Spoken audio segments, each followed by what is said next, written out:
gente tem paradigmas dentro da igreja quando se fala de política, né? A gente não consegue ver, porque a política, a gente, desde a escola, de todos os momentos, a gente vê a política como algo sujo. É difícil acreditar que o homem de Deus consegue entrar ali e limpar. É muito custo isso, né, pastor? Permanecer de caráter. É porque ver como é fácil, né? É muito dinheiro envolvido, é muita coisa envolvida, que entra tudo isso. E na hora que a gente está fazendo por dinheiro, a gente consegue entrar na próxima pergunta. A próxima pergunta, pastor, é interessante porque agora ela vai focar na igreja. A nossa igreja, ela tem uma administração. Agora a gente pode ver uma administração muito boa na parte de publicidade e divulgação na nossa igreja, devido aos cultos online, né, pastor? A divulgação ficou muito interessante. Sempre estão tendo banners, jogando vídeos no YouTube, internet. A gente cresceu muito nessa parte, nesse tempo aqui, nesses últimos 2 meses. Mas a gente, que é jovem, muitas vezes a gente não consegue ver a parte administrativa financeira da igreja, né? Porque alguns jovens apenas dão suas ofertas, seu dízimo, porque eles fazem aquilo porque muitas vezes o pai ensinou ou porque o pastor ensinou. Mas eles não sabem como que funciona isso. E daí vem aqueles famosos boatos, que todo o dinheiro vai para a sede. O dinheiro fica só na sede. E muitas vezes eu conheço alguns jovens que eles falam, eu não vou ofertar, o dinheiro vai para a sede. Que eles colocam essas coisas por não entender como que funciona essa área financeira, como essa área financeira é administrada, né? Como que ela funciona, pastor, na Assembleia de Deus dessa área? Em primeiro lugar, eu vou classificar essa pergunta explicando 2 situações. A primeira coisa, contribuir é algo bíblico, é algo santo. A Bíblia diz, trazei todos os dízimos à casa do tesouro e depois fazei prova de mim se eu não vos abrir as janelas dos céus. Então, é uma obrigação minha poder contribuir, poder fazer com que eu possa ter a minha tranquilidade que eu estou contribuindo de forma correta dentro da casa de Deus. Então, eu sou um dizimista desde a minha infância. Minha mãe me ensinou a ser dizimista na minha infância. Eu comecei a trabalhar muito cedo e uma das coisas iniciais da minha vida foi a minha mãe ensinar o que é dízimo. E eu sou muito feliz por ser dizimista, por ser ofertante, por poder partilhar. E uma vez que você entrega o seu dízimo, uma vez que você entrega a sua oferta, a outra parte não pertence a você. A outra parte pertence a Deus e aos homens a quem Deus coloca para administrar. A igreja, como eu disse na outra pergunta, ela é instituição e ela é pessoa jurídica. A igreja, enquanto pessoa jurídica, ela tem obrigações. E a igreja, ela é constituída de um pastor-presidente com a sua diretoria. E nessa diretoria existe um dos cargos que é primeiro tesoureiro e segundo tesoureiro. A esses homens são confiados a responsabilidade de manipular todos os dízimos, ofertas que se chegam à igreja. E essa administração, ela também precisa ser uma administração feita com lisura, feita com competência, feita com tranquilidade. E qualquer coisa que você ouvir falar em desvios, em qualquer coisa, primeiro confira. Não se deixe levar por boatos ou por coisas, mas deixe com que as coisas sejam feitas de forma que o nome do Senhor Jesus possa ser engrandecido. Hoje nós podemos agradecer a Deus porque em Campinas nós temos hoje uma diretoria competente que administra de forma com muita lisura, com muita transparência. E claro que nós temos uma distribuição rentável que ela é feita de forma percentual. Hoje a igreja está caminhando para que, num futuro, todas as coisas possam ser feitas percentualmente, colocando as contribuições, em primeiro lugar, para os pagamentos de prebendas dos pastores, dos jubilados, das viúvas de pastores, daqueles que precisam e vivem da igreja. Isso, com toda garantia, eu digo para vocês que elas já levam um bom percentual. Como você, na empresa que você trabalha, uma das grandes fatias da empresa que você trabalha é canalizada para pagamento de salários. Assim tem na igreja, certo? A primeira parte tem que ser feita para pagamento de pastores, de dirigentes de congregação que recebem uma ajuda para administrar a congregação, porque ele se desloca, porque ele fica até tarde na congregação, então ele recebe um chamado COD, que é aquela cooperação do obreiro dirigente.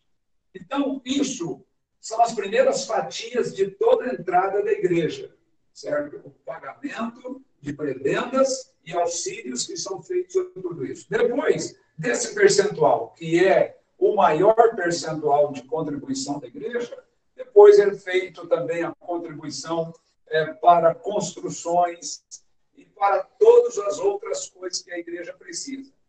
Posso garantir a vocês que fiquem absolutamente tranquilos que hoje Campinas é administrada com muita lisura, com muita transparência, e hoje nós trabalhamos,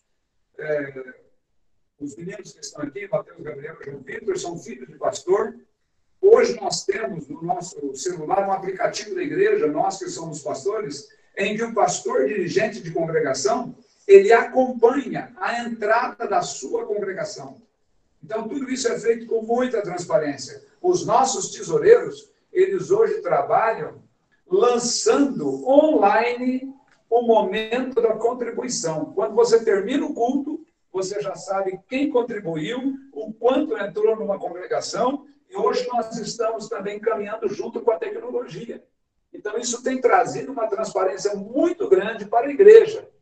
E, com certeza, como nós estamos caminhando assim, eu creio que dentro de algum tempo nós teremos ainda novidades para vocês, que um boletim, um acompanhamento será feito também para que todos os membros da igreja possam ver. Ao longo do tempo, nós vamos aprimorando e o pastor, dentro da sua possibilidade administrativa, vai colocando para que todos os irmãos possam ter toda a transparência daquilo como é administrado. Contribua com alegria, contribua com satisfação, não deixe de ser um contribuinte na casa do Senhor, como dizimista, como ofertante, como votante, como contribuinte de missão, como contribuinte de ação social, porque eu tenho certeza que tudo quanto você faz, você é abençoado por Deus. Até porque você dá daquilo que você já recebeu. Você não dá para receber. Você dá daquilo que você já ganhou. E a igreja, ela é uma agência de bênção. E uma das coisas, por exemplo, que eu não aceito, é um crente nosso, um crente em qualquer lugar, dizer que passa fome. Porque nós, como igreja, nós abrimos a mão, nós damos o alimento, nós fazemos aquilo que é melhor para que todos possam ser abençoados. E Deus, Ele dá para nós tudo quanto nós precisamos. Mas Ele não nos prometeu riquezas na terra, mas Ele nos prometeu cuidar de nós no básico. Nós estamos vivendo um momento de pandemia, em que muitos projetos financeiros eles estão sendo cortados. Mas uma coisa eu quero dizer, Deus vai sustentar a nossa casa, Deus vai sustentar a nossa família, Deus vai sustentar os nossos gastos. Aquilo que for cortado na tua casa é porque você não pode passar sem. Mas aquilo que você precisa, que é básico para a tua vida, Deus vai cuidar. Amém? Pastor, é interessante que também as igrejas maiores, elas ajudam as igrejas menores, né? Porque muitas igrejas pequenas hoje do nosso campo de Campinas, elas não conseguem, porque estão ainda sendo desenvolvidas a pagar todas as suas contas, né? A ajudar o seu pastor também. E essas igrejas maiores, elas conseguem dar essa ajuda, né? Para esse trabalho também crescer. Porque a gente sabe que o trabalho hoje, em qualquer local, não é fácil, né? No começo, né? E depois, claro que a gente ora, pede para Deus, para depois, mais para frente, as igrejas menores conseguirem se estruturar mas a gente sabe que isso não acontece. Então, essa administração financeira da sede, ela funciona assim, para poder ajudar todos, né? Sim, todos os campos. Pegando esse link aqui que o Matheus Gabriel coloca, eu digo para vocês o seguinte: nós temos dois tipos de missão. Nós fazemos missão externa, internacional, nacional, mas nós temos também missão urbana. E isso que o Matheus Gabriel acabou de falar é uma missão urbana. Nós temos congregações que elas iniciam um bairro distante, que às vezes não tem essa possibilidade, aquela população dali precisa de uma congregação próxima. E muitas das vezes, quando essa congregação inicia, é investido nela. É investido na sua criação, na sua colocação de bancos, de som, de tudo aquilo que essa igreja precisa. Claro que com um determinado tempo essa igreja precisa se pagar. Mas quantas vezes nós sustentamos uma congregação por muito tempo até que ela consiga se formar? E nós procuramos, em muito, a não fechar a igreja dentro da cidade. Agora, quando a igreja está muito próxima uma da outra, aí nós fizemos, agora nesses últimos tempos, uma realocação de congregações que estavam muito próximas uma da outra e que talvez interferia na rentabilidade de uma congregação para com a outra. Mas, caso contrário, hoje, para vocês terem ideia, Campinas tem 165 congregações e quase todas elas vivendo de uma condição de que, se ela não sobra, ela pelo menos se paga. Isso é o necessário que aconteça dentro de uma administração financeira. A parte financeira ela entra bastante como um costume nosso, né, pastor? Você bem pensado. Se você beber uma água, pastor, fica à vontade. Okay. A parte financeira da nossa igreja a gente vê como algo muito importante. Como também entra aqui, eu, como o senhor citou, eu sou filho de pastor, meu irmão também está aqui, a gente também está com a ajuda de outro amigo nosso, Ian. A gente é desde pequeno aqui da igreja, a gente conhece os costumes, a gente conhece toda a parte da igreja. E eu, como eles, também aprendemos a parte de ofertar para abençoar a casa de Deus, né? Que é algo que é muito importante de ser feito. Como a gente faz a parte do costume de ofertar e dizimar, e também na parte dos costumes nossos, né, pastor? A nossa igreja é uma igreja forte com costumes, né? Tem costumes bem, assim, bem determinados. Vou dar um exemplo. A mulher está de saia, o homem está de calça, o paletó, né? O pastor fala um pouquinho sobre esses costumes. Como o pastor vê eles hoje? Porque a gente vê que, ao passar do tempo, não está sendo mais tão... como posso dizer, pastor, tão rígido esses costumes, né? Agora, para a mulher poder trabalhar, ela pode sair de calça, né? Foi uma autorização, mas só para a igreja que pede, quando ela tem uma participação no grupo, né? Ela está com a saia, os homens também, tem todo esse respeito. Como o senhor vê essa mudança de costumes, tudo isso?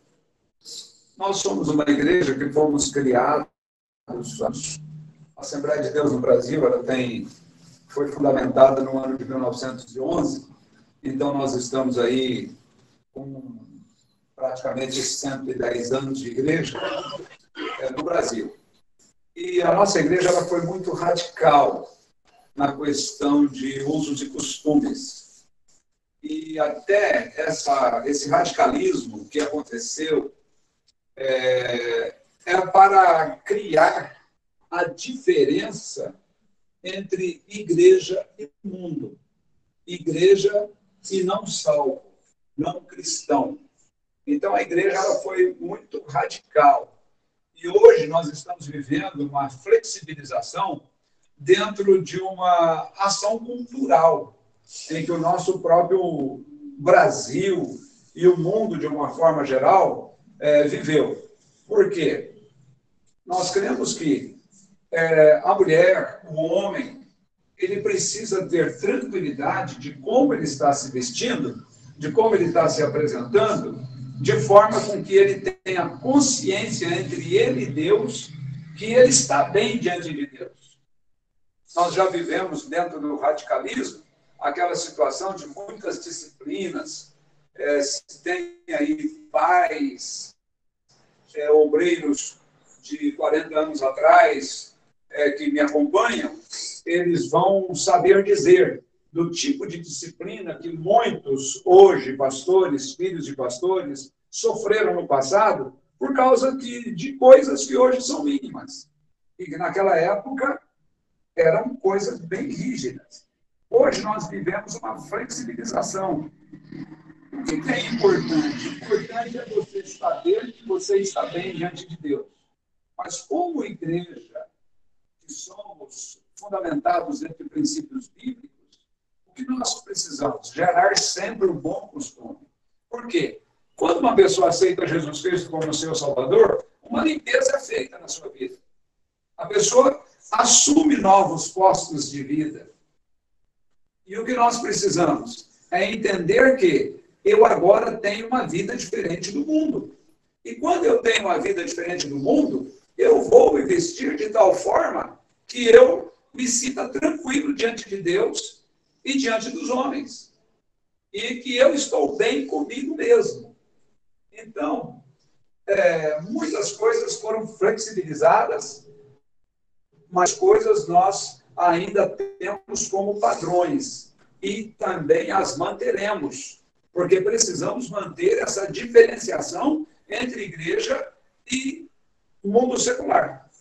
O mundo secular precisa saber que existe uma diferença entre o cristão e aquele que ainda não aceitou a Cristo Jesus como seu Salvador.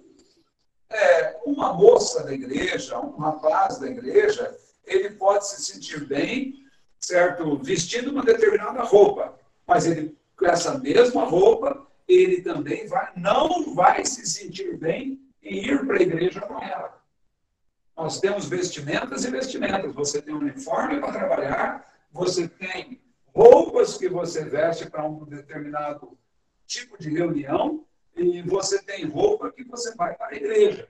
Agora, qualquer tipo de roupa que eu uso, eu preciso saber o seguinte: eu posso ir trabalhar, no caso das mulheres, com o uniforme, que é a calça comprida, que é um tipo de vestimenta, mas você, no seu trabalho, precisa deixar transparecer que Deus está presente na sua vida.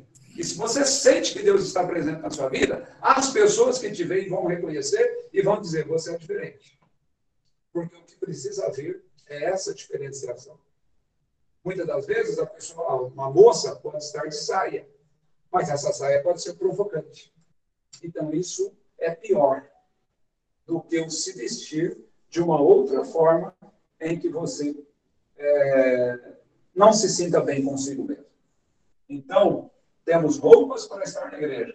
Você deve ter roupa para você trabalhar. Você deve ter roupa para você estar em um outro ambiente.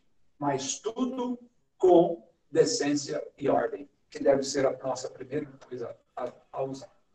Pastor, a gente está aqui, a gente tem mais perguntas. O senhor sabe, a gente estava conversando bastante sobre isso. Mas agora, nesse momento, eu acho que é interessante dar uma paradinha para o pastor poder dar uma respirada, porque o pastor foi levando vários tiros, né? Vários, tenho certeza que tem várias perguntas também ali. Nós temos mais perguntas sobre isso, até sobre esse assunto que a gente acabou de falar. Mas para dar uma pausa para o pastor poder dar uma descansada, a gente vai estar pedindo agora para o nosso amigo, nosso irmão Eric, que está cantando um louvor aqui. E depois desse louvor a gente volta. Pode ser, pastor? Tranquilo, tranquilo. Eric,